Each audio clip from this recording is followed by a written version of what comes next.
Vamos ver então como é que a gente faz para fazer o mapeamento quando a gente tem chaves compostas. A ideia é que todos os exemplos que a gente viu até agora, quando a gente pegava a classe tinha uma chave, né, tinha um identificador, que a gente anotava lá com @id, mas era um valor único. Sei lá, código, por exemplo, tipo long.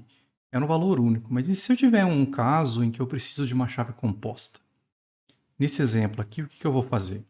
Eu vou criar uma classe, eu vou chamar ela de veículo ID, ou seja, vai servir como identificador de veículos. E para mim, um veículo ID tem que ter um valor de placa e um valor de cidade. Ou seja, a minha chave, na verdade, vai ser a junção da placa e da cidade. Eu preciso desses dois valores para servir como uma chave composta da minha entidade. Então eu crio essa classe, eu vou lá implementar o serializable, e a diferença aí é essa anotação que eu vou colocar nela, @embedable. Ou seja, é uma classe que vai ser embutida dentro de outra classe. Vai ser uma entidade que vai ser embutida dentro de uma outra entidade. E aí eu vou lá na minha classe veículo. Essa é a entidade que eu quero manipular no banco. O meu veículo é uma entidade, vai estar na tabela veículo, já está lá com o implement serializable, tem que ter o equals e o hashcode, construtor padrão, tudo normal. E aí eu vou lá e vou definir qual é o ID dessa classe, do veículo. Porque aí, no caso, a chave do veículo vai ser um objeto do tipo veículo ID, dessa classe aqui. Um objeto dessa classe é a chave do veículo. E aí, como é que eu aviso isso para o JPA? Bom, eu vou lá e coloco a anotação embedded ID, ou seja, é um identificador que vai ser embutido. É um objeto dessa classe que vai servir como chave para o nosso veículo. O que vai acontecer? O que o JPA espera encontrar no banco quando ele for ler ou for escrever um veículo? Bom, vai estar lá o veículo. O veículo tem fabricante, modelo e tem a chave, que é um veículo ID. Mas aí o veículo ID, se vocês lembram, tem placa e tem cidade. Então esses dois valores vão ser colocados no veículo e os dois valores vão servir como chave primária. O processo de pegar os dados desse objeto e colocar aqui dentro para você é automático, feito pelo JPA. Mesma coisa na hora que você lê um veículo. Quando você carregar um veículo do banco, o próprio JPA pega esses dois valores, já cria um objeto do tipo veículo ID e já joga esse objeto veículo ID dentro do veículo que ele carregou do banco para você. Então o processo é automático, desde que você coloque o embeddable na classe da chave composta e o embedded ID na classe da sua entidade. Eu fiz um exemplo, mesmo esquema de sempre, não muda aqui por enquanto. Enquanto a gente não colocar o Spring na jogada, o processo normal é esse, tá? Eu tenho que ter um Entity Manager Factory, tem que estar ligado a uma Persistence Unit. Lembra que esse arquivo XML é o arquivo que tem as informações da conexão com o banco. Então, a Factory precisa desses valores para poder criar o Entity Manager para a gente. Eu uso esse Entity Manager Factory para criar o Entity Manager. E aí eu uso o Entity Manager para manipular o banco. Nesse exemplo que eu fiz, eu criei um veículo, que seria um Honda Civic, e aí eu setei o veículo ID, que seria o ID do nosso veículo, com um objeto do tipo veículo ID, essa placa e essa cidade. Vou alterar o banco, tem que ter uma transação, então eu iniciei a transação, mandei o Entity Manager persistir esse veículo, ou seja, salva o veículo para mim no banco. E aí fiz um commit. E aí você fecha o Entity Manager e o Entity Manager Factory. O que ele fez? Ele foi lá e inseriu todos os dados na tabela veículo. Ele fez um único insert nessa tabela aqui, de uma vez, dos 4 campos, tirados desse objeto V. De uma vez, automático para a gente. Mesma coisa na hora de fazer uma leitura. Eu usei o Entity Manager para buscar um veículo, ou seja, veículo.class é o tipo que eu quero buscar no banco, e eu tenho que passar a chave. A chave, no caso aqui, eu estou passando um objeto veículo ID, essa placa e essa cidade. O próprio JPA se vira, monta lá um select para você, usa esses valores para buscar uma tupla no banco que tem esses valores como chave, já cria os objetos para você e já joga tudo isso para você direto aqui nesse V, do tipo veículo. Sinal, eu esqueci de declarar ele aqui. Mas teria que ter se declarando um veículo V aqui, tá? Depois eu pedi para mostrar na tela. Ele já fez um select de todos os dados na tabela veículo e já retornou o objeto veículo com o veículo ID. Já veio tudo automático. Seguindo a mesma linha de raciocínio das chaves compostas, vamos ver como é que a gente faz o mapeamento de objetos embutidos. Existem situações em que você não quer o comportamento normal da JPA. Qual que é o comportamento normal? Seria ele pegar e criar uma tabela diferente para cada uma das entidades. Mas eu não quero isso. Eu não quero que os dados fiquem em tabelas diferentes, para não ter que ficar fazendo join toda hora. Sempre que você separa a informação em mais de uma tabela, para que você precisa do todo, você vai ter que fazer um join. E eu não quero isso. Ou então, pode acontecer também, é mais comum inclusive, o sistema é legado e você não pode fazer mudanças.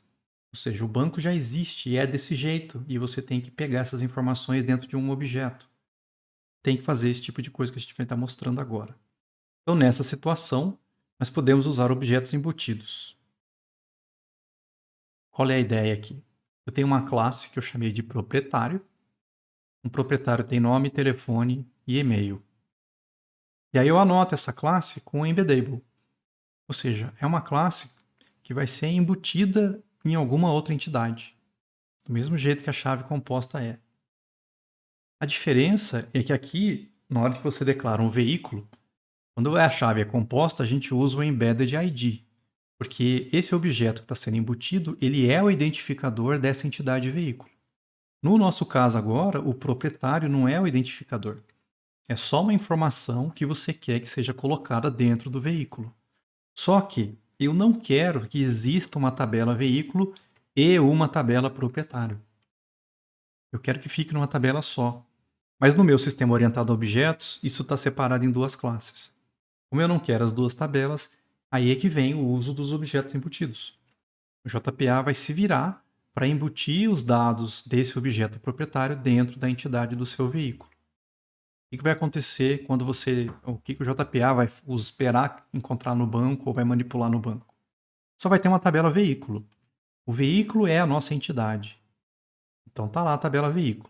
Informações ficam guardadas no veículo. A chave é um veículo ID, cidade e placa. Um veículo também tem fabricante e modelo. Está lá o fabricante e o modelo. E o veículo tem um proprietário.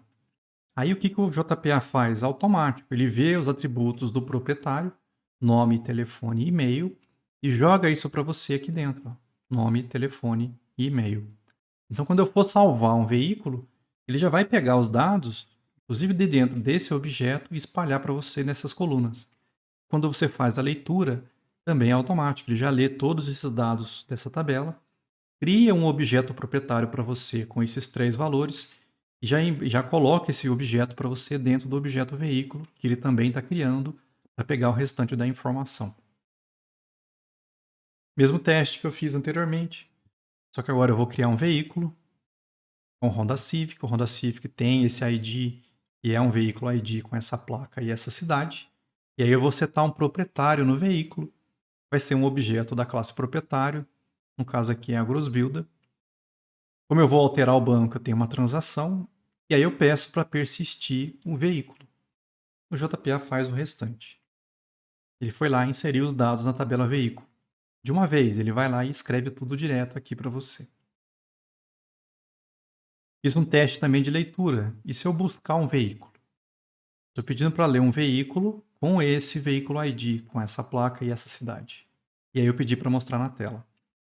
Automático, ele já fez um select só na tabela veículo e já me retornou um objeto veículo com o veículo ID e com o proprietário lá dentro. De uma vez para você. Você não precisa nem se preocupar com a criação dos objetos. Ele já faz isso e já te entrega um objeto aqui completo com as informações todas que ele leu da tabela. Vamos falar aí sobre atributos transientes. Alguns atributos de classes podem existir apenas para facilitar alguma operação da classe, sendo que seus valores não precisam ser obrigatoriamente salvos no banco de dados. Tem algumas situações em que isso acontece. Às vezes você cria lá um atributo só para guardar um resultado de um cálculo, por exemplo. Tem um método na classe que faz uma conta E essa conta é bem elaborada e aí você faz uma vez e salva isso num atributo, por exemplo. Mas não é porque existe esse atributo que ele tem que ser colocado no banco. Esse atributo só está ali para guardar o resultado dessa conta e eu não tenho que ficar fazendo essa conta várias vezes, por exemplo. Então existe um atributo na classe que eu preciso em alguma situação, mas eu não preciso salvar o valor dele no banco de dados. Então, para evitar que a JPA salve esse atributo, a gente pode marcar ele como transiente. Ou seja, é um atributo que não precisa ser salvo no banco de dados. Se as suas anotações de mapeamento estiverem sendo colocadas nos métodos get, ao invés de nos atributos, o mesmo também pode acontecer. A JPA ela pode encarar um método auxiliar público, né, usado internamente ou para facilitar alguma operação, como sendo uma propriedade que precisa ser salva no banco. Nesses casos também podemos marcar esse método como sendo um método transiente. Então serve tanto para atributo quanto para quando a gente faz as anotações nos métodos. O exemplo nos dois casos aqui. Se as suas anotações de mapeamento estiverem nos atributos, imagina que esse atributo, o valor calculado, não precisa ficar salvo no banco, porque toda hora que eu uso a classe, ele é refeito, ele é recalculado, por exemplo. Eu posso anotar ele com transiente. @transiente. O JPA sabe que o que tiver aqui dentro não precisa ser colocado no banco e sabe que quando vier do banco não tem nada para colocar aqui. Agora, se as suas anotações estiverem sendo feitas nos métodos get, e aí você tiver um método lá, por exemplo, get valor calculado, e você não quer que esse valor calculado seja salvo também, você pode anotar esse método com @transiente, e aí a JPA sabe que esse valor não precisa ficar persistido no banco para você. Como é que a gente faz o mapeamento de coleções de tipos básicos? Imagina que a sua classe tem um atributo que é uma coleção de algum tipo básico. Tipo básico, moçada, é inteiro, string, alguma coisa do tipo assim. Nesse caso, você não quer ter que criar uma outra classe para esse tipo básico. E aí configurar essa outra classe como sendo uma entidade para poder usar objetos dessa classe, né, na sua classe atual. Você só quer guardar esses valores simples no banco de dados, em uma outra tabela, já que é uma coleção e não apenas um valor. Se fosse um valor só, ficava direto na tabela da entidade, mas como é uma coleção, é mais de um valor, você quer que seja guardado isso numa outra tabela. Vamos pensar num exemplo, acho que faz mais sentido o que eu estou falando aqui. Imagine que eu tenho uma entidade, que é o meu cliente. Vai estar lá na tabela cliente. O código é o ID dessa entidade, o cliente também tem nome, e aí esse cliente tem uma lista de telefones. Para mim, um telefone no caso, é uma única string. Só que como um cliente pode ter mais de um telefone, eu vou declarar então uma lista de strings para guardar esses telefones. O que eu vou fazer então? Qual que é o problema aqui? Você não quer criar uma classe telefone só para ter uma string lá dentro, para essa classe telefone virar uma entidade, o JPA pegar esses valores dessa outra entidade e colocar numa outra tabela. Você não quer ter esse trabalho todo, porque é só uma string, cara, é uma coleção de string. Deve ter um jeito mais fácil de fazer isso do que eu ter que criar uma classe telefone. É aí que entra esse mapeamento de coleções de tipos básicos. O que eu faço nessa minha lista de strings aqui? Eu vou lá e anoto, olha, é uma coleção de elementos, então element collection, e aí eu ponho collection table para escolher como é que eu quero os dados dessa tabela, dessa coleção. Por exemplo, eu quero que o nome da tabela que vai guardar os telefones seja cliente telefone. E aí a coluna que vai fazer o join, que vai servir para mim de chave estrangeira lá dentro dessa tabela cliente telefone, eu quero que chame código do cliente. Eu anoto então essa lista de string com essas duas anotações. Aqui essa @column eu só coloquei porque eu não quero que fique escrito telefones dentro do cliente. Eu queria que chamasse número de telefone, alguma coisa assim. Tá? O que vai acontecer se eu fizer dessa forma? O JPA se vira e faz para mim. Ó. Ele vai criar a entidade cliente. O cliente tem um código e um nome. Beleza, código e nome. E aí ele criou para mim a tabela. para guardar os elementos dessa coleção, com o nome que eu pedi, ó, cliente telefone. Eu falei que o join colon é código do cliente. Ele colocou lá então o código do cliente com uma chave estrangeira para esse código aqui do cliente. E o valor do telefone, cada um dos elementos que estão dentro dessa lista, ele vai jogar numa coluna chamada número do telefone. Está lá o número do telefone. Então, é uma forma de você ter uma coleção de valores simples dentro de uma entidade, sem você precisar criar uma classe telefone para ter que fazer o mapeamento dessa classe para o JPA gerar isso aqui para você. Aqui ele já fez automático. Tá? Ele mesmo criou a tabela e jogou esses números de telefone lá dentro. Se fosse uma lista de objetos, alguma coisa assim, aí tem um outro esquema que a gente pode fazer. Mas aqui é uma lista de tipo simples, é uma coleção de tipo básico. A gente pode fazer dessa forma. Eu acho que eu fiz um teste aqui também, ó. Eu criei um cliente, eu coloquei 2 telefones nesse cliente, abri uma transação, porque eu vou alterar o banco, e aí eu mandei persistir esse cliente. O JPA salva esse cliente para mim no banco. O JPA fez. Ele foi lá e inseriu os dados na tabela cliente, ele foi lá e salvou o código e o nome. Com esse valor de código, aí ele foi e inseriu os dados na tabela cliente-telefone 2 vezes. Ou seja, como ele tinha 2 telefones, ele fez 2 inserções nessa tabela com os 2 números, já associando a chave estrangeira com aquele código do cliente que ele obteve na primeira inserção. Então, automático, ele já fez isso para mim. E aí eu fiz outro teste, eu mandei buscar. Busca para mim um cliente com código 1. Mandei mostrar o cliente e mandei mostrar os telefones desse cliente. O que eu separei aqui? Provavelmente no meu cliente eu não mostrei os telefones dentro do toString. Em alguma aula que eu dei para vocês na última, alguma coisa da última aula que a gente viu lá, eu expliquei para vocês. Evita mostrar coleções dentro de toString, justamente por causa daquele lazy initialization exception. A gente não quer que aquilo aconteça, tá? Então evita mostrar coleção. Mas se você não mostra dentro do toString, você tem que buscar a coleção para poder mostrar ela. E é isso que eu fiz aqui, por isso que eu separei. O que aconteceu dessa forma aqui? Ele fez um select de todos os dados da tabela cliente.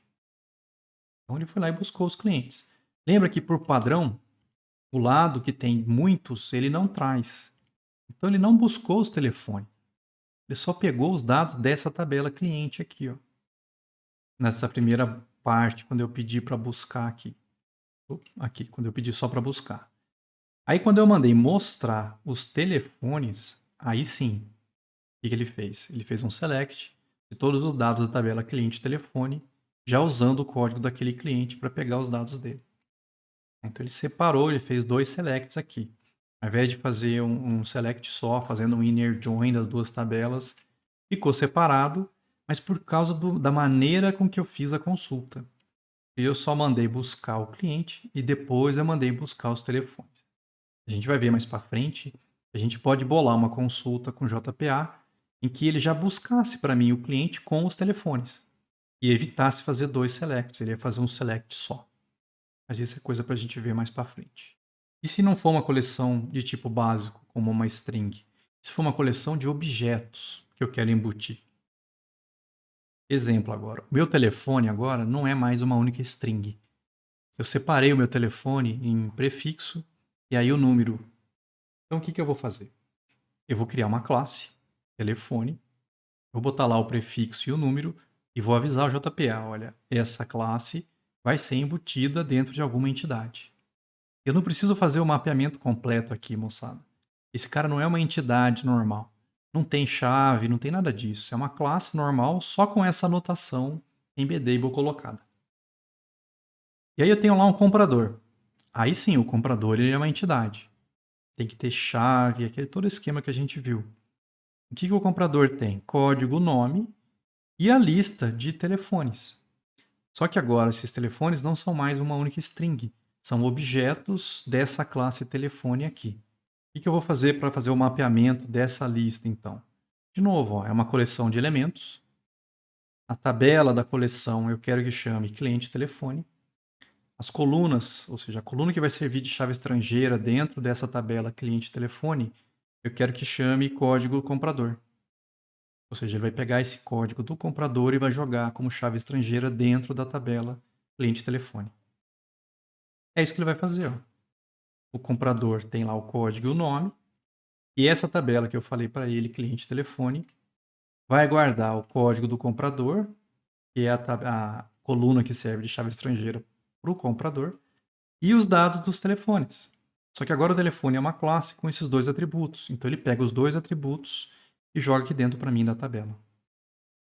Montou o esquema para mim.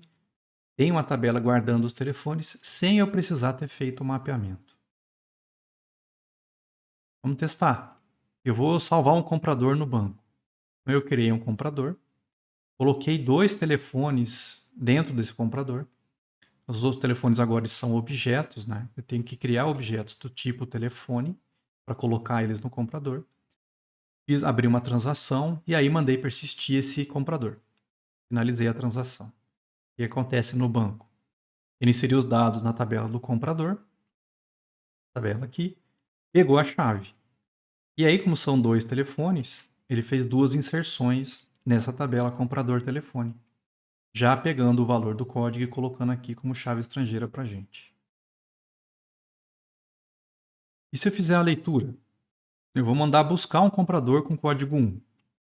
Mesmo esquema. Aqui eu pedi para mostrar o comprador, depois mostrar os telefones do comprador. Você separou em 2 selects. O primeiro ele pegou os dados da tabela comprador, só da tabela de cá. E aí quando eu pedi para mostrar os telefones desse cara, aí ele fez a outra consulta para pegar os dados do comprador telefone, para vir aqui e ler os outros 2 telefones que estavam salvos aqui dentro para mim. É automático, ele já cria os objetos telefone e já joga para você nesse comprador aqui. O processo de leitura, internamente, o JPA já faz isso para a gente. Você só precisa, na verdade, usar o objeto depois. Tá? Se você quiser, você pode substituir o nome de uma coluna na tabela gerada pela JPA. Então aqui, ó, eu não quero, por exemplo, que fique como prefixo e número.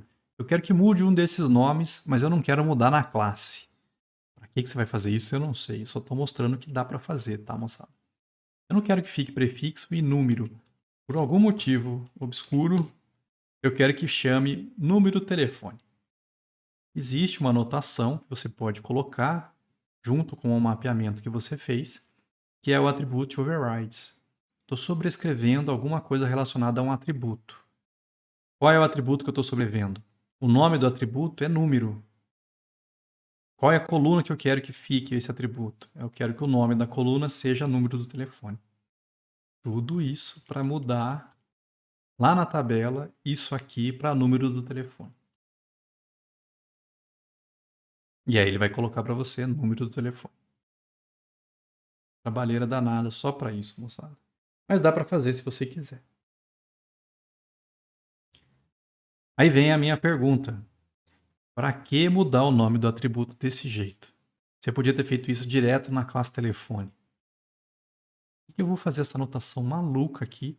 Que você nunca vai lembrar a sequência. Era muito mais fácil eu ter vindo aqui e mudado para número do telefone. Não precisava ter feito nada disso. A única desculpa é se eu não pudesse mudar a classe telefone. De repente o código não é meu, o código é de uma biblioteca maluca que a gente está usando na empresa e eu não tenho direito a mexer nessa biblioteca. Bom, aí tudo bem. É uma boa desculpa para você fazer essa loucura. E aí vem a outra pergunta. Para que complicar tanto fazendo essa maluquice toda aqui se eu podia ter usado um relacionamento de 1 para muitos entre comprador e telefone? E que custava eu ter vindo aqui, feito essa classe virar uma entidade, dado um ID para ela, e aí aqui feito um relacionamento de um comprador para muitos telefones. Que é o que a gente já tinha visto, um relacionamento de 1 para muitos. É muito mais fácil da gente entender, inclusive, do que vir e usar uma coleção de objetos embutidos. Novamente, quando é que poderia ser útil? Se eu não pudesse mexer no telefone. telefone veio de uma biblioteca, veio de alguém e eu não tenho direito a mexer nessa classe. Aí tudo bem, eu não posso fazer ela virar uma entidade. Se o código é seu, eu não vejo motivo para a gente nunca precisar fazer coleção de objetos embutidos. Era muito mais negócio ter feito duas entidades e feito um mapeamento normal de um para muitos. Quando é uma coleção de tipos básicos, ainda faz sentido. Quando era só uma string, não valia a pena eu criar uma classe telefone só para guardar uma string lá dentro. Dá trabalho demais. Naquele caso, era mais interessante fazer a coleção de tipo básico. Porque uma anotação só, duas ali, você já resolveu o problema. Agora, quando é objetos, coleção de objetos, é mais fácil fazer o mapeamento normal. E se eu tiver um objeto muito grande, como é que eu faço o mapeamento desse objeto? Exemplo. Eu tenho lá uma entidade que é o carro. Então, a minha classe carro vai ser salva no banco. E eu quero guardar uma foto desse carro. Só que as fotos podem ficar gigantes. Tá? Como é que eu faço ou explico para o JPA que essa informação da foto é um objeto que pode ser muito grande? Então, imagina que é um vetor de bytes. Vai ter megas de conteúdo de imagem dentro desse atributo salvos dentro de um carro. Eu vou lá e coloco a anotação @lob. Esse lob provavelmente vem de large object. Eu estou explicando para o JPA que aqui é um objeto grande.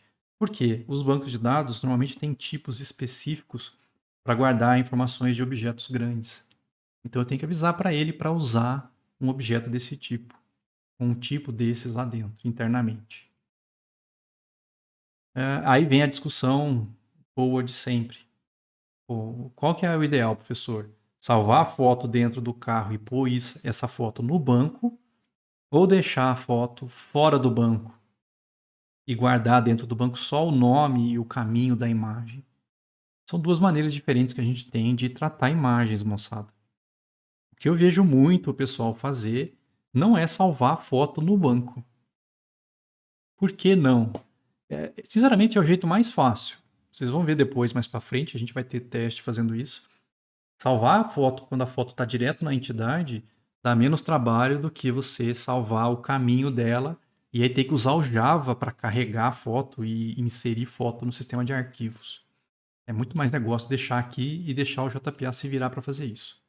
Mas é uma outra maneira de fazer. Quando você coloca as fotos no banco, o banco fica grande. Imagina que você tem lá milhares de carros e cada carro tem uma foto com vários megabytes. O seu banco vai ficar muito grande só por causa das fotos. Às vezes isso não é interessante. Se você guardar só o caminho da foto, isso não influencia o tamanho do banco. Só que aí a imagem não fica no banco, a imagem vai ficar num diretório lá dentro do seu servidor. Você não pode mudar essa imagem de lugar. Se você muda a imagem de lugar, você quebra todo o esquema montado com a informação que já estava salva no banco. Como o banco só guarda o caminho e o nome da imagem, você pode ter problemas também. Mas o banco vai ficar menor, bem menor, porque você só vai guardar uma string lá dentro, tá?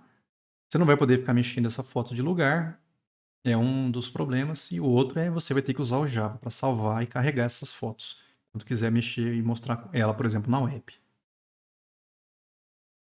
Eu coloquei aqui um exemplo, como é que a gente pode mostrar uma imagem só no visual, tá? Não é para web isso aqui não. Isso aqui é uma aplicação desktop usando lá a swing do Java.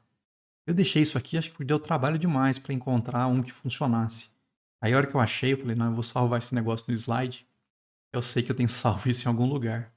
Pode ser que algum aluno precise disso um dia. Aqui, por exemplo, eu tô buscando um carro do banco. Então imagina que esse carro já vem com a foto. Com essa foto que está aqui, tá? Tá lá dentro desse objeto aqui para mim. Eu estou olhando se tem uma foto realmente. Se for diferente de null é porque tem foto. A gente usa um buffer de image para carregar essa imagem. A gente vai lá na classe image.io, pede para ler um byte array input string com o conteúdo daquele vetor de bytes. Então, olha a trabalheira. Eu tenho que pegar o vetor de bytes, converter num byte array input string para guardar num buffer de image, para pegar esse buffer de image e mostrar, por exemplo, num JLabel, lá num option pane. Eu deixei aqui salvo porque isso dá trabalho para você lembrar. Você nunca vai fazer de cabeça isso aqui, cara. A não ser que você mexa com isso aqui todo dia, mas... Nossa, isso aqui é muito louco. Tá salvo aí, se alguém algum dia precisar mostrar uma imagem numa aplicação visual Swing, tá pronto. Vamos ver aí a escolha de esquema e catalog. Isso depende do banco, tá? Se o sistema gerenciador de banco de dados que você está usando exige que você especifique qual é o esquema, qual é o catálogo que você utiliza, você pode fazer isso de duas maneiras. Você pode ir tabela por tabela, ou seja, em cada uma das suas classes de entidade, você pode, junto com a anotação table, especificar em qual esquema essa tabela está salva ou em qual catalog essa tabela está salva. Depende do banco, moçada. No MySQL, esquema é uma coisa, no Postgres é outra, no Oracle deve ser outra. Tem que olhar. Eu lembro que no MariaDB e no MySQL eu não precisava nunca especificar o esquema. Pelo menos nos exemplos que eu fiz. Não sei se vai ser da mesma forma com o Postgres. Usando o esquema público, provavelmente a gente não precisa. Mas eu também não sei se usar o esquema público é o ideal. Ainda vou descobrir isso. Então, uma forma é essa. Vai uma por uma das entidades e especifica qual é o esquema ou qual é o catálogo. A outra forma é fazer globalmente. Você podia ir lá naquele arquivo persistence.xml e definir uma propriedade. Aqui é específico do Hibernate. Eu não sei como é que você faria a mesma coisa se a implementação do JPA que você estiver usando for outra além do Hibernate. Então, ó, qual é o esquema padrão que o Hibernate vai usar? E aí você define o nome, ou então qual é o catálogo padrão que o Hibernate deve usar, você especifica o nome. O problema de usar isso aqui direto assim é que você está pensando que todas as tabelas vão estar no mesmo esquema ou no mesmo catálogo. Quando você usa esse esquema, você pode ter tabelas em esquemas diferentes ou catálogos diferentes. Mas aí, como é que a gente pode fazer essa escolha? Vai depender do seu banco de dados e da implementação do JPA que você estiver usando. Vamos ver então JPQL. O que é JPQL? JPQL vem lá de Java Persistence Query Language. É a linguagem de consulta do Java para a parte de persistência. Então, é uma linguagem de consulta orientada a objetos. Isso é importante. Não é porque tem QL no fim que você vai usar como se fosse SQL. Não é SQL, lembra disso. É JPQL. É orientado a objetos. É independente de plataforma, definida como parte da especificação da JPA. Ela é usada para fazer consultas a entidades armazenadas em bancos de dados relacionais. Então, a gente usa JPQL para fazer consulta em banco de dados relacional. É fortemente inspirada na SQL, com sintaxe parecida com SQL, mas ela opera em objetos de entidade do JPA. Não vai operar em tabelas e colunas, você vai operar em objetos e atributos. Vamos ver um exemplo aqui. Primeiro vamos fazer um select. Um select bem simples para a gente pegar todos para começar. O começo é o mesmo. Ó. Eu preciso de um Entity Manager Factory ligado a uma Persistence Unit. E aí eu uso esse Entity Manager Factory para criar um Entity Manager. É sempre o Entity Manager que manipula o banco de alguma forma. E aí eu vou criar uma consulta, eu vou criar uma query. Eu vou lá no Entity Manager e peço para ele, olha, cria uma query para mim. E aí eu vou especificar a query aqui. Aqui eu coloquei, olha, select C from cliente C. E coloquei o tipo na frente, cliente.class. Quando você coloca o tipo na frente na hora de criar a consulta, o objeto que ele vai te devolver aqui vai ser do tipo type de query. É uma consulta tipada. Eu sei o tipo do resultado dessa consulta. O tipo vai ser cliente. Então, o type de query, a gente já especifica o tipo aqui. Ó. Vai ser uma consulta que vai me devolver com clientes. É isso que eu estou colocando aqui. Uma vez que eu criei essa consulta, eu posso pegar essa consulta e executar ela. Aqui eu estou falando, olha, query. Estou chamando isso na type de query, tá? Me dá a lista de resultados, getResultList. Esse método vai executar a consulta e vai te devolver a resposta dentro de uma lista. Ele já sabe o tipo da lista, porque quando eu criei essa type de query, Eu falei para ele que ela vai me devolver clientes. Então a lista que ele me devolve já é uma lista de clientes.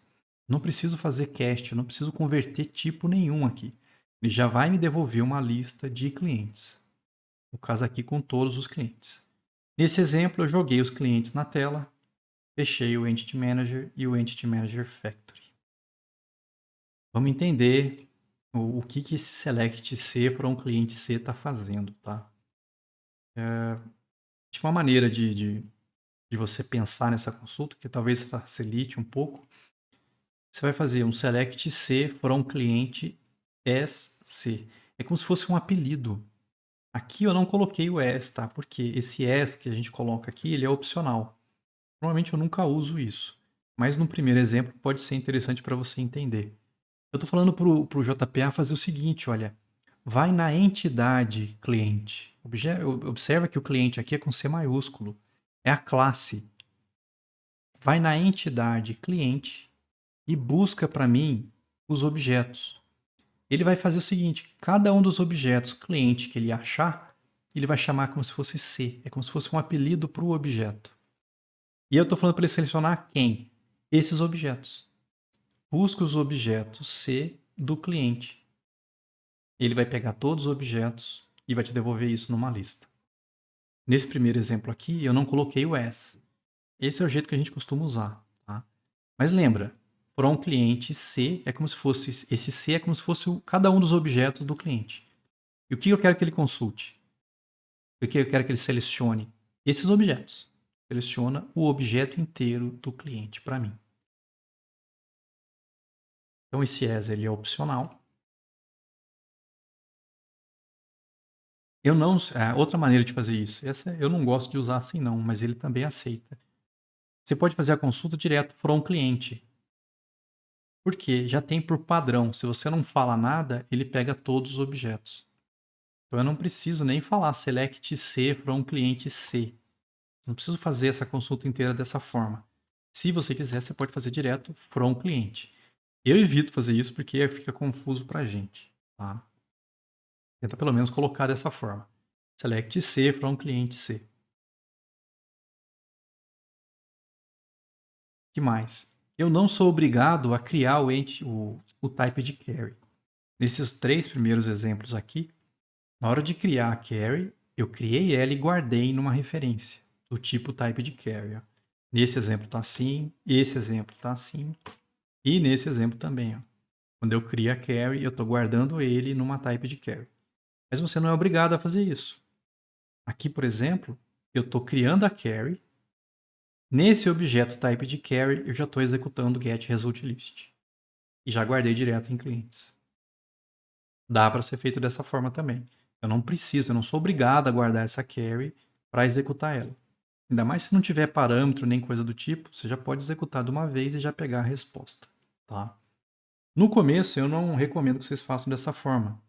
Para você lembrar, você está criando um objeto type de carry para depois usar ele para obter a resposta. Eu prefiro fazer dessa forma porque na minha cabeça faz mais sentido assim do que tentar fazer de uma vez dada só. E se eu não quisesse o cliente inteiro? E se eu quisesse só os nomes dos clientes? Vamos lá. Lembra que o select aqui, essa consulta não é SQL, é JPQL. A gente está fazendo consulta em cima de entidades, em cima de objetos, moçada. Então, ó, select para mim o quê? C.nome. Nome é o nome do atributo dentro da classe do cliente. Da onde que ele vai vir esse select? From cliente C. Cada um dos objetos cliente ele vai jogar nesse apelido C. E desse objeto C, eu quero que ele selecione o nome.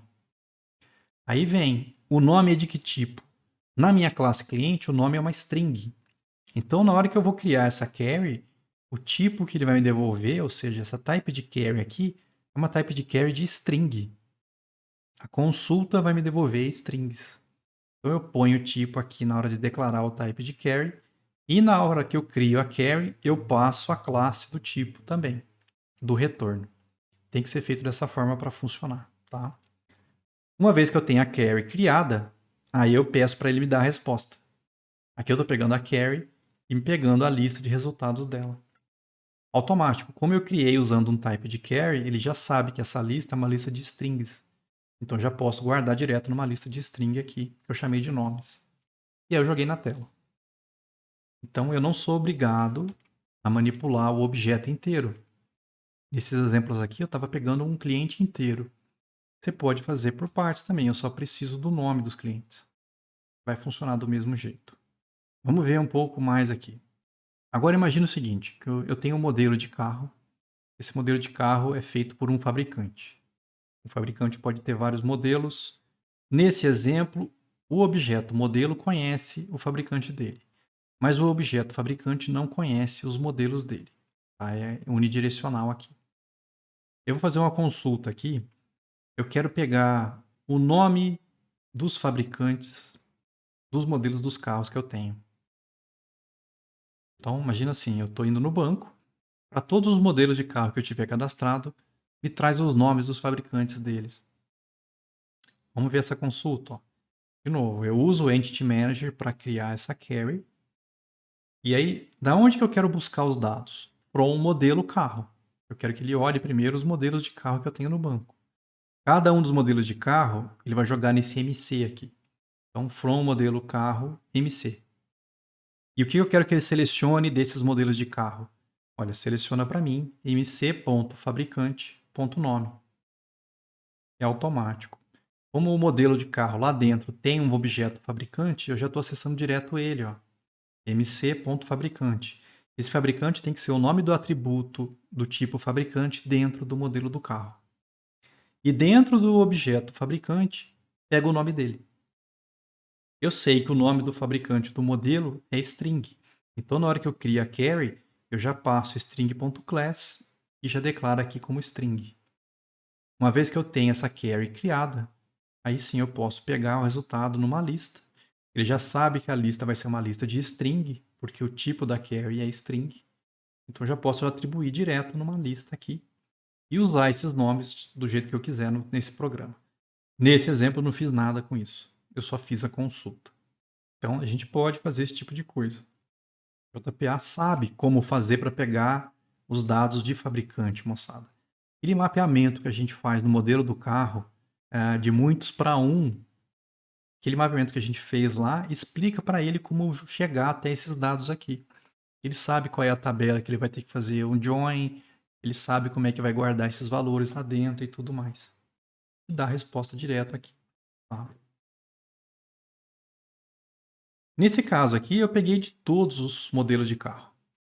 Se eu não quisesse de todos, eu não quero... aqui, por exemplo, eu vou pegar as descrições dos modelos de carro. A descrição é como se fosse o nome do modelo, tá? Depois eu preciso mudar isso aqui. É o nome do modelo do carro. Mas eu não quero de todos. Eu só quero onde os fabricantes, no caso, eu só quero do fabricante que tem como nome Honda. Vamos explicar de novo a consulta. Me traz os nomes dos modelos de carro do fabricante que é Honda. O nome é Honda. Então vamos lá. Onde é o from? Onde eu vou fazer a consulta? Eu vou fazer from modelo carro MC. Então MC vai receber cada um dos objetos do modelo do carro. Ok. O que você quer pegar desse MC? Eu quero a descrição. Então eu vou fazer um select mc.descrição. Eu estou pegando as descrições de cada um dos modelos de carro. Mas eu não quero de todos, que é o que estava feito aqui. Eu quero aonde mc.fabricante.nome é igual a Honda. Aí você olha, meu Deus, mas copiaram o SQL. Literalmente. Select from where. Usando igual para comparar ainda. A diferença é que não é em tabelas e colunas. A gente faz em entidades e atributos. Essa é a diferença. A gente tem que lembrar disso na hora de montar as consultas. Qual vai ser o tipo da resposta? Qual é o retorno? Essa minha descrição é uma string. Então, a type de query vai devolver string. Eu passo string aqui, string.class, na hora de criar a consulta. Aí eu executo a consulta. Ele vai me trazer os nomes dos modelos de carro da Honda. E aí eu posso usar isso na lista depois do jeito que eu quiser no meu programa. Outro exemplo. Vamos complicando. Eu não quero mais só a descrição dos modelos de carro da Honda. Eu só quero a descrição dos modelos de carro da Honda, onde a categoria do modelo de carro ou é sedã médio ou é sedã grande. Se o modelo de carro não cair nessas categorias, eu não quero eles. Então eu estou restringindo ainda mais. Vamos lá. Uso o Entity Manager para criar essa query. Começa pelo from, que acho que é mais fácil de entender. Aonde você vai começar a busca das informações? Olha, eu vou buscar a partir do modelo do carro. Então, from modelo carro MC. Pensa nesse MC como sendo cada um dos objetos que existe lá no banco do modelo carro. O que você quer selecionar desses modelos de carro? Select mc.descrição. Beleza, a descrição é uma string. Aí você já sabe o tipo que você vai usar no type de query e aqui no segundo parâmetro na hora de criar essa query. Então já selecionei a informação que eu quero do lugar que eu quero. Aí vem as restrições. Onde? Where mc.fabricante.nome igual a Honda. Eu já limitei, eu só quero agora os modelos de carro da Honda. E continua. mc.categoria, ou seja, a categoria dos modelos de carro, in. Esse in ele já vai fazer uma consulta, sendo que o valor da categoria tem que estar dentro de um conjunto de informações. In o que então? Aí eu passo o conjunto para eles. Ou é um sedã médio, ou é um sedã grande. Qualquer um dos dois aqui, ele aceita, e aí ele vai trazer o modelo de carro e a descrição para você. Uma vez criada a consulta, você pode executar e pegar a resposta. Então, o in é quando você quer testar se um valor está num conjunto de valores de outros aqui. Lembrando que é como se fosse uma ou, tá? Ou a categoria é um sedã médio, ou a categoria é um sedã grande. Até agora, nos exemplos, ou eu pegava o objeto inteiro, que é o que a gente tinha feito aqui antes, ó, pega todo o cliente. Ou então a gente pega um pedaço, por exemplo, o nome do cliente, ou a descrição do modelo de carro. É só um valor que eu estou pegando de dentro. Ou é o valor inteiro, ou é só uma coluna, um atributo dessa entidade. E se eu quiser mais de um? Eu não quero o objeto inteiro, mas eu preciso de mais de uma informação daquela entidade. A gente vai usar o multiselect para fazer isso. Então, ó, aqui eu só separei a select numa string para ficar menor aqui no código.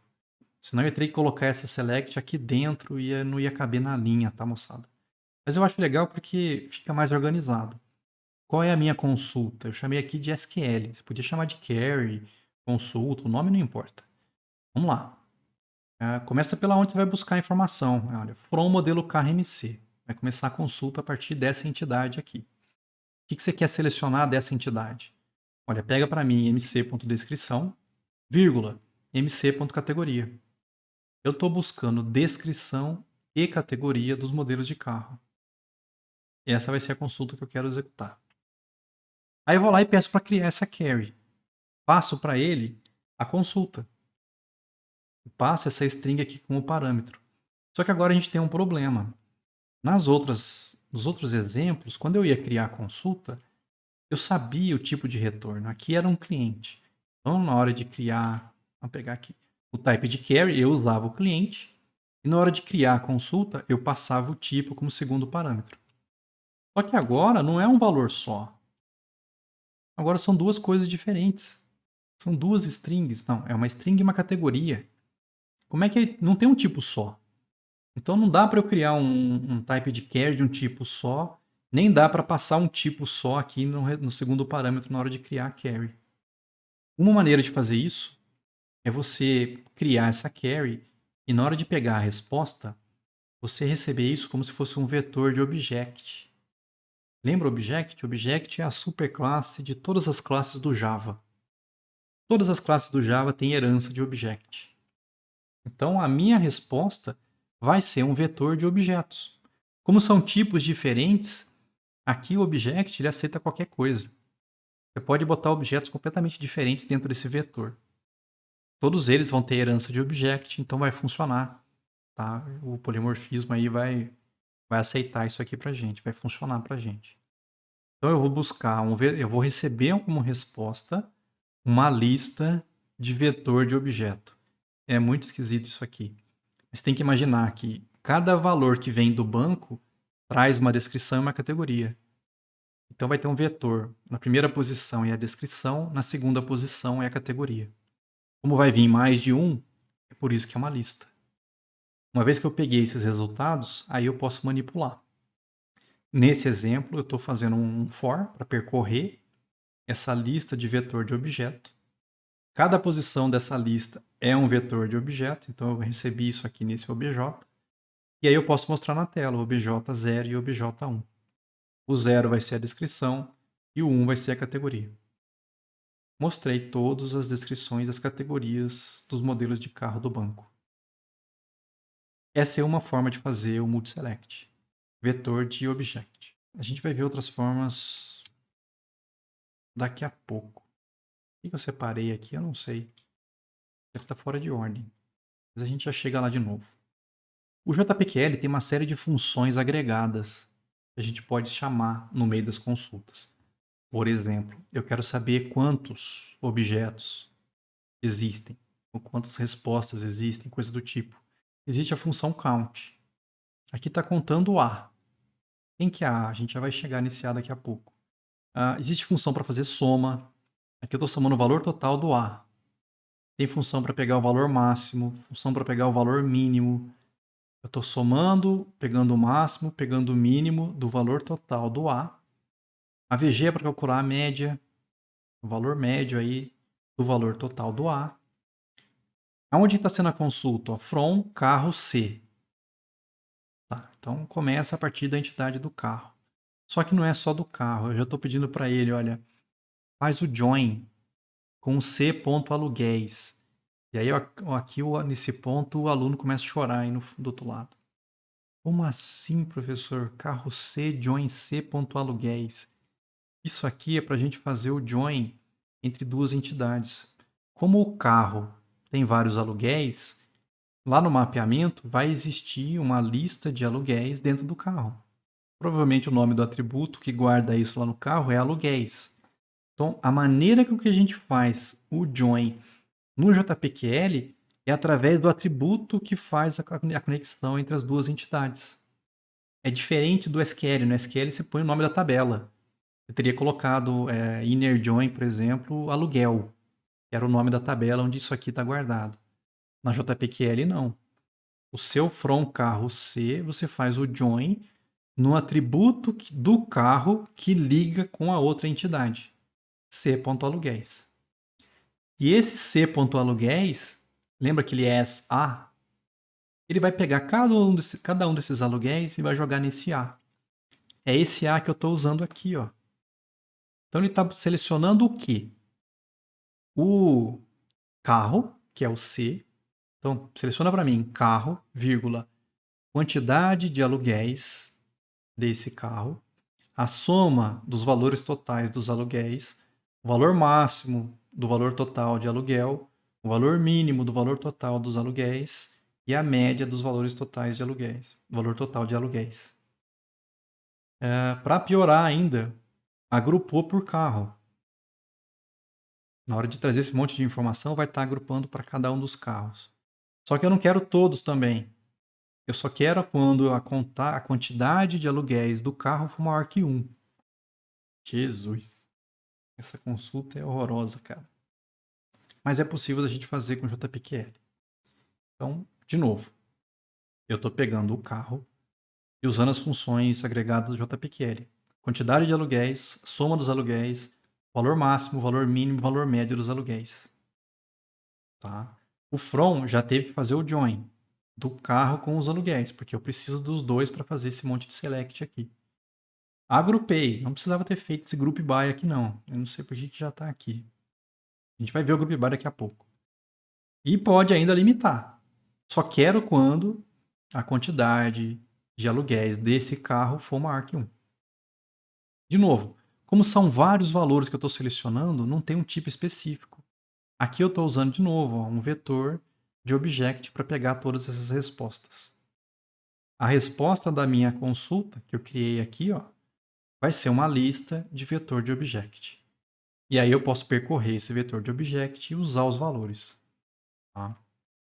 Por que não é legal trabalhar com vetor de object? Porque vetor de object é genérico, não tem um tipo específico. Então, na hora de usar, pode ser necessário você fazer algumas conversões. Por exemplo, imagina que a 0 é o carro.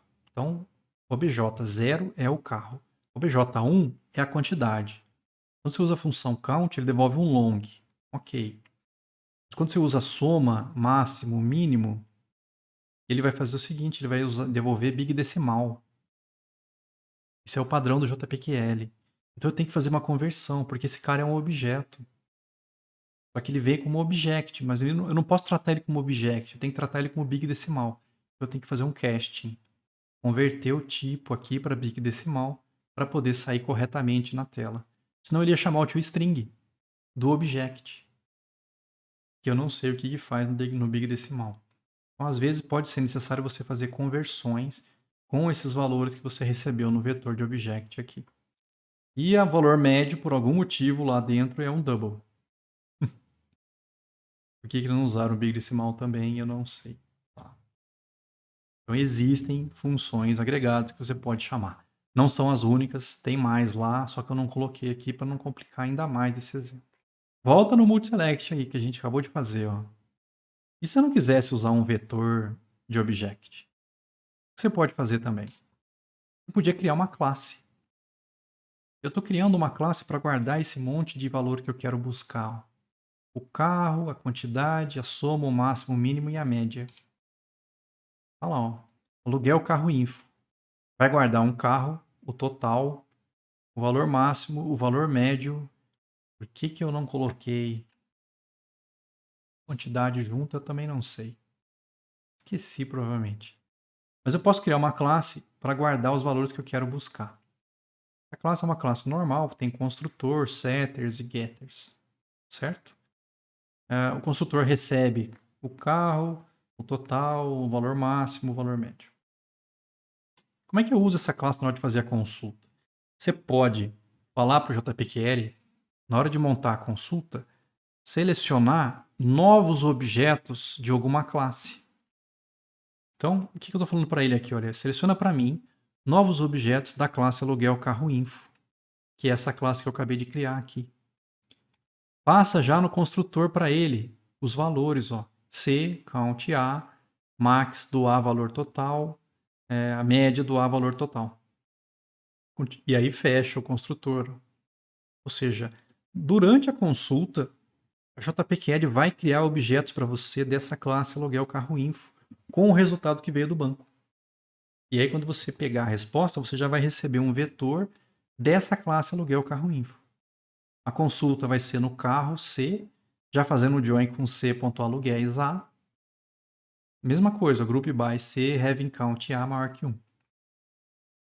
E aí eu vou lá e eu crio a carry. A diferença agora, para o exemplo anterior, aqui não tinha como ter um tipo só. Aqui, como são valores diferentes, a gente teve que usar um vetor de objeto. Aqui não. A minha consulta vai devolver objetos aluguel carro info.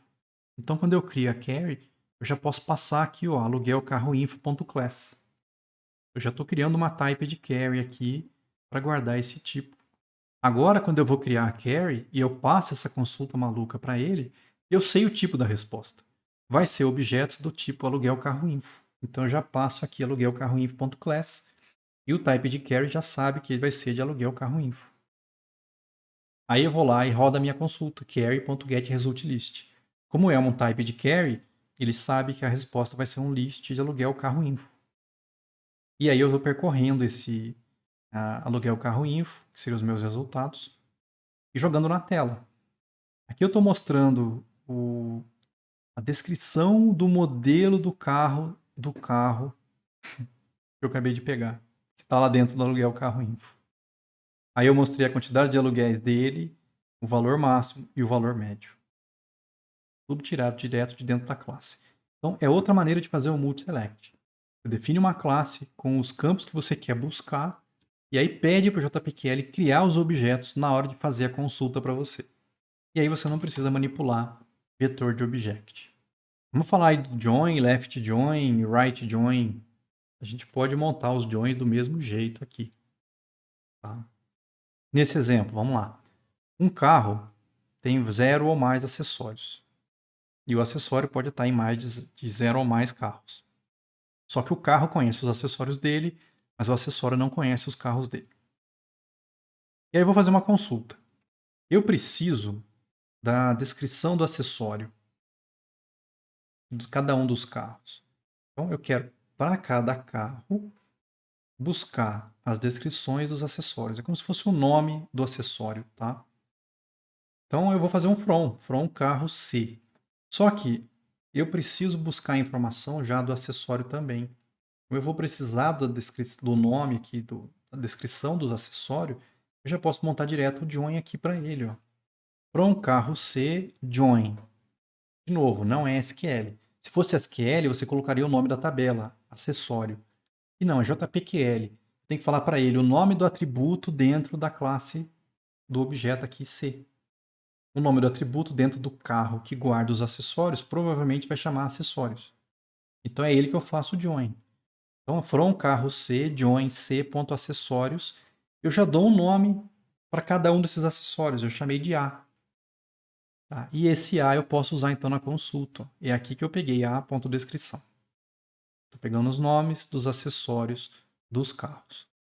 Ainda botei uma condição. Eu não quero de todos os carros. Eu quero dos carros onde o modelo é cruze. Então, pega os acessórios dos carros que estão do tipo aí de modelo cruze. Na hora de criar a consulta, como eu estou pegando só a descrição, é um tipo só. Como vai ser uma string, eu já posso criar a query e já passar o tipo string.class na frente. Roda essa consulta. Aqui eu nem criei o type de query, eu já peguei, criei e já executei de uma vez. Recebi uma lista de acessórios, percorri e mostrei na tela todos os acessórios dos carros do tipo de modelo cruze. Então eu posso fazer join, você pode fazer left join, você pode fazer right join também. Vamos entender a diferença do join para o join fetch. Vamos entender aqui. Nesse exemplo aqui, eu estou falando, olha, para um carro C, join fetch C.acessórios. Ok. O que eu quero selecionar? Os carros. Qual é o problema? Lembra que quando tem um relacionamento de um para muitos, quando você faz a busca dos carros, os acessórios não vão vir dentro desses carros automaticamente, porque é do tipo lazy. Tá? Quando é para muitos, ele não traz os acessórios, ele não traz o tipo muitos. Então, se eu fizesse uma consulta só no carro e pegasse o select desses carros, esses carros não teriam os acessórios aqui dentro. É o que acontecia naqueles exemplos que eu mostrei para vocês, quando eu pedia para mostrar os telefones do cliente, por exemplo. E aí ele fazia uma segunda select só para pegar os telefones. É o que ia acabar acontecendo aqui se eu não fizesse o fetch. Ele ia fazer a consulta, só que esses carros não viriam com os acessórios. E aí, se eu tentasse acessar os acessórios, ele faria uma outra consulta no banco. É um desperdício, eu podia ter feito isso de uma vez só. Como é que eu forço para esses carros já virem com os acessórios? É o fetch. Cuidado com esse fetch, não esquece dele não.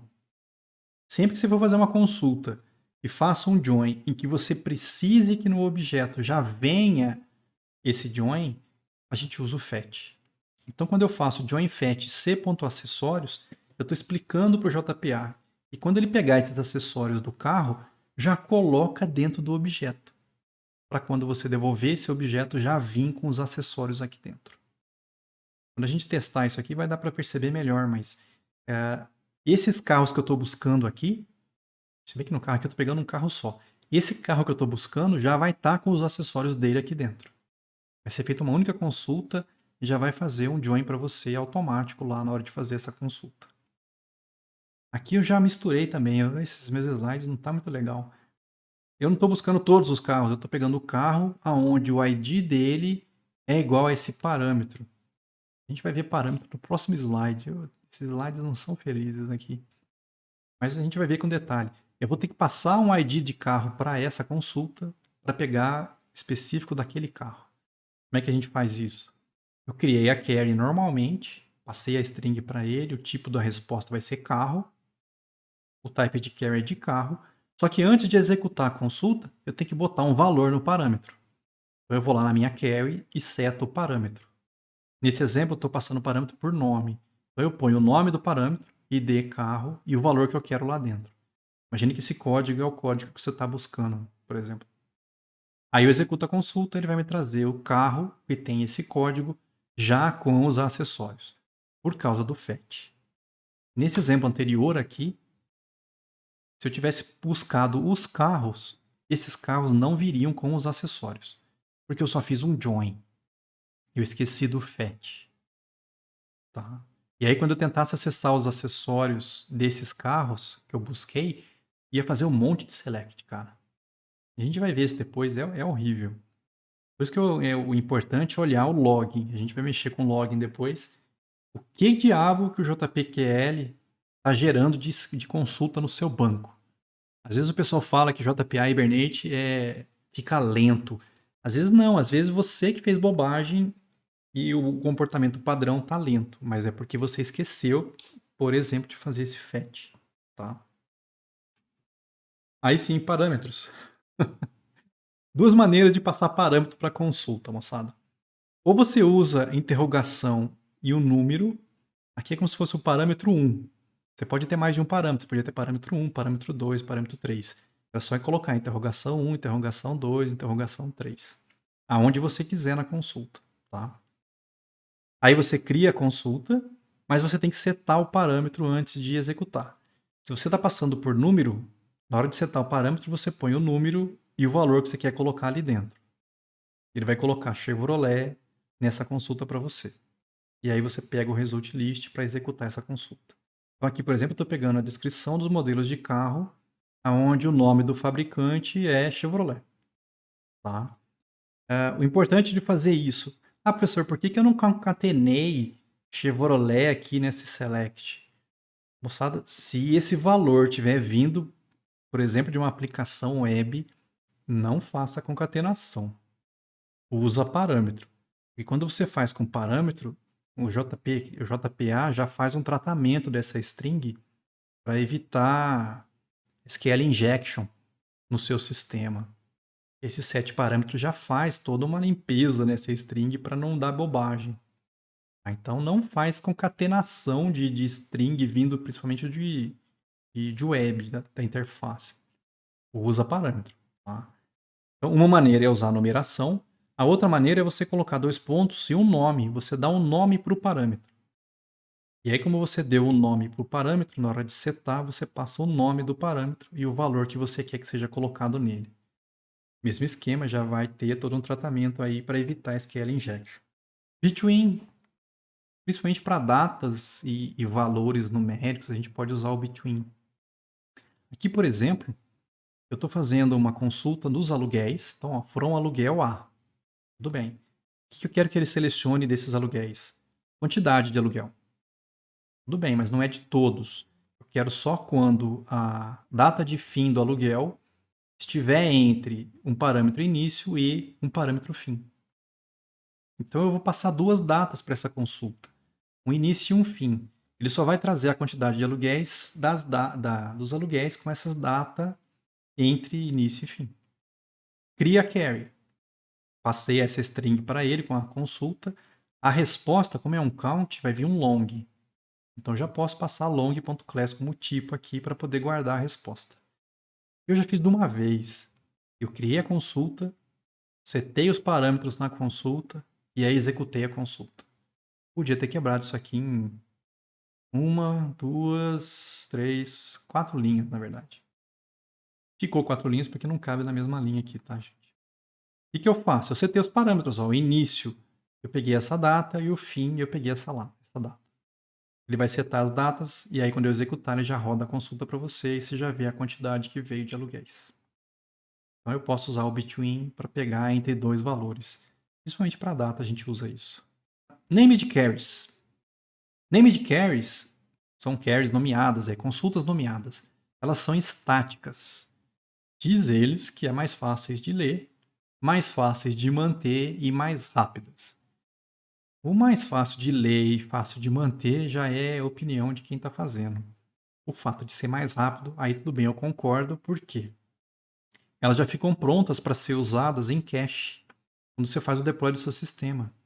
É diferente dessa consulta aqui. Essa consulta ela vai ser executada durante a execução do seu programa. Ele vai encontrar essa string, vai criar essa consulta durante a execução para depois executar. Named carries não. Como você declara ela antes e é uma named carry, ela já fica prontinha, pronto para rodar. E aí você só pega e roda. Aí eu concordo que vai ser mais rápido. Mas como é que a gente monta essas consultas? Se for apenas uma. Então, por exemplo, na minha classe carro, além de ter uma entidade na tabela carro, você pode declarar uma named carry para ela. E aí você dá um nome, lógico, se é uma named carry, você tem que dar um nome para a consulta. Eu chamei a consulta de carro.buscar todos.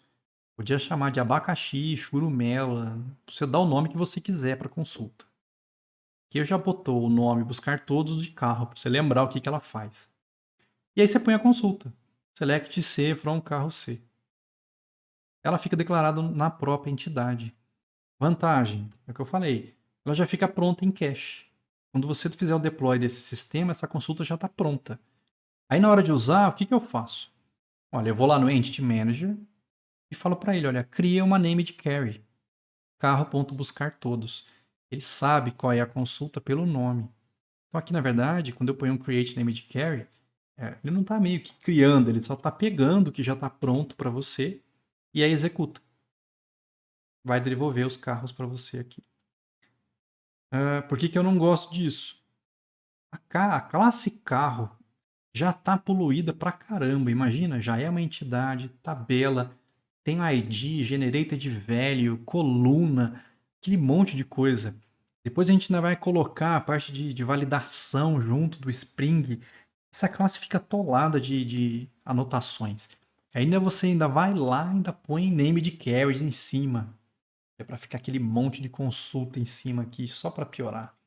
Lembrando, essa consulta é pequenininha, bonitinha, vai caber na mesma linha. Você pega uma consulta dessas malucas que a gente viu aqui, e não cabe numa mesma linha, e você vai declarar isso junto, vai ficar muito confuso. Então esse negócio de mais fácil de ler, mais fácil de manter, é a opinião de quem faz. O mais rápido eu até concordo, tá? A partir do JPA 2.2, você pode repetir as anotações named carry para definir várias named carries. Antes não, antes você tinha que fazer uma outra anotação para jogar essas dentro. Felizmente agora ficou mais fácil. Você só vai jogando named carries aqui, ele aceita. Aí vem o problema que eu falei, né? Começa a ficar poluído, cara. Aqui estão duas consultas, ó, buscar todos e buscar carro com acessórios. Lembrando, quando é para muitos, os acessórios não viriam automático. Aqui eu já montei a consulta, ó. Seleciona C, from carro C, join fetch C.acessórios A, where C.código igual a esse parâmetro código. Tá montada a consulta. E aí na hora de usar, eu busco ela pelo nome, carro.buscar carro com acessórios. O tipo da resposta vai ser carro. Como tem um parâmetro, já setei esse parâmetro ali dentro e aí eu executei a consulta. A gente pode colocar essas named carries num arquivo externo, lá no diretório metainf. A gente vai criar projeto depois e vai ver a estrutura do projeto. Então você pega essas named carries, ao invés de colocar elas nessas anotações na entidade, você põe isso num outro arquivo e carrega esse arquivo lá no persistent.xml. É uma maneira de fazer diferente, ó. Por exemplo, lá no meu metainf, eu criei um diretório carries, criei um arquivo .xml. Nesse arquivo, eu ponho lá um XML, lógico, tem que seguir todo o padrão do JPQL, da JPA, né? E aí aqui dentro eu ponho as named carries, ó. É uma named carry, esse é o nome, essa é a consulta. Tem uma outra named carry com esse nome e essa consulta. Fica nesse arquivo aqui. E aí lá no seu persistence.xml, você pode avisar para ele, olha, vai lá no diretório metainf carries e carrega o arquivo XML.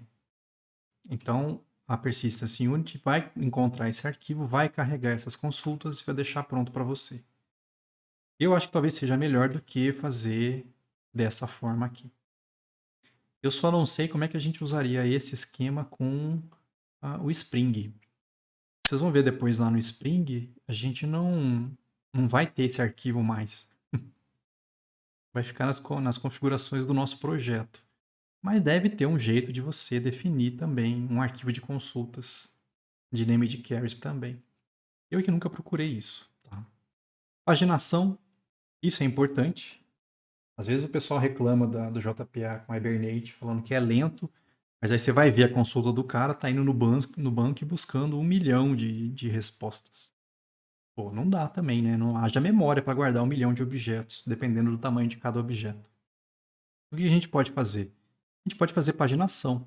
Não busca tudo, busca um pedaço, ou busca de pedaço em pedaço. E ó, eu criei um método que eu chamei buscar com paginação. Eu passo qual é o primeiro registro que eu quero e qual é o tamanho da página. Ou seja, quantos registros eu quero a partir desse. E aí eu vou usar esses parâmetros na hora de montar a minha consulta. Consulta. Create named carry. Eu estou usando aquela named carry, ó, carro buscar todos. Essa named carry aqui, ó, carro buscar todos. Essa é a consulta.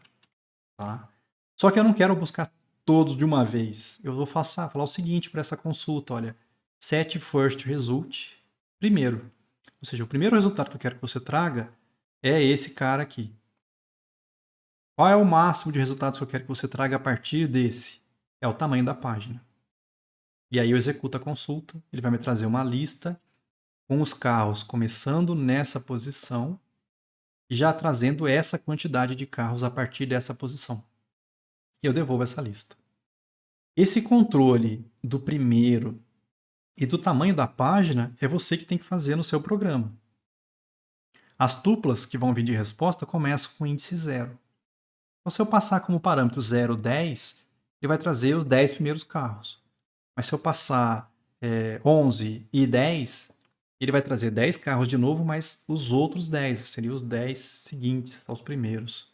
Então eu consigo fazer um controle e buscar de quantidade em quantidade. Com isso eu não loto a memória, a minha consulta não vai demorar tanto, o meu sistema não vai travar quando eu fizer uma consulta gigante. A quantidade de páginas ela pode ser calculada. Imagina que eu estou montando um... Vocês já viram sites de busca, de compra? Você fez uma consulta na loja e aí lá embaixo tem uma numeração, de página 1 até, sei lá, 30. São as respostas que vieram. Como é que eu sei a quantidade de páginas que eu tenho que mostrar lá embaixo naquele índice? Olha, a quantidade de páginas, você pega o total de registros que tem no banco, a gente já viu como é que faz isso usando aquele count, e divide pelo tamanho da página que você quer. Se você quer mostrar 10 por vez, você pega a quantidade e divide por 10. Tá? Na verdade, tem que fazer um arredondamento aqui. Essa conta não é perfeita. Até botei aqui embaixo. A gente pega a quantidade de registros dividido por tamanho da página mais meio. E aí vai dar certo essa quantidade. E tem que ter uma forma de você controlar quando o cara selecionar uma outra página. Porque lembra, esse primeiro é a partir de qual registro você quer. Como é que eu mudo esse valor? Olha, o primeiro você vai ter que ver qual é a página que o cara escolheu e multiplicar pelo tamanho da página. Se você está trazendo de 10 em 10, vai ser uma coisa. Se você trouxer de 20 em 20, vai ser outra. Mas com essas duas informações e esse método, você consegue, de repente, montar uma página web que mostra a quantidade de páginas lá embaixo, com links que vão trazer as quantidades corretas de informação para cada uma das páginas. A gente vai fazer isso depois lá no nosso sistema web. A gente já falou do ciclo de vida dos objetos durante a execução do JPA. O que eu não falei para vocês é que durante esse ciclo de vida, a gente consegue fazer com que alguns métodos da nossa classe sejam executados. Por exemplo, existem algumas anotações do JPA que a gente pode colocar nos métodos. Por exemplo, @pré-persist. Ou seja, antes de fazer a persistência, roda para mim o método que está com essa anotação. Quando é que tem persist durante o ciclo de vida? Mas se você criou um objeto e pediu para salvar, ele vai persistir. Antes de persistir, ele chamaria esse método para você. Tem o pré-persist, tem o pré-remove. Antes de você ir lá e remover um objeto do banco, ele vai rodar um pré-remove. Tem um pré-update também. Quando você faz um merge, é um update. Antes de fazer esse update, ele vai chamar esse método. E tem como fazer executar as coisas depois. Post-load. Depois que eu fiz uma consulta, roda para mim alguma coisa. Esse post load vai ser chamado depois de fazer trazer do banco a informação. Depois de persistir, depois de remover e depois de fazer update. Por exemplo, eu tenho lá um carro. Antes de fazer um update na entidade, eu quero que mude o valor desse atributo data da modificação. Imagina que no banco eu quero guardar sempre uma coluna onde é que essa entidade foi alterada por último. Olha, eu posso botar um método na classe, anoto esse método com pré-update para receber a data atual do sistema. Sempre que você tentar fazer um update na entidade do carro, antes de fazer o update, o JPA vai chamar esse método para você. E aí, nesse método, a data é atualizada. E aí, quando ele faz o update, a data já está ok. Então, eu não preciso nem me preocupar com esse processo, já vai ficar automatizado aqui. Eu posso fazer isso com qualquer uma dessas operações. É só botar a anotação no método que o JPA faz o resto. O distinct. Vamos lá. Vamos entender esse distinct, que ele tem um caso diferente aqui.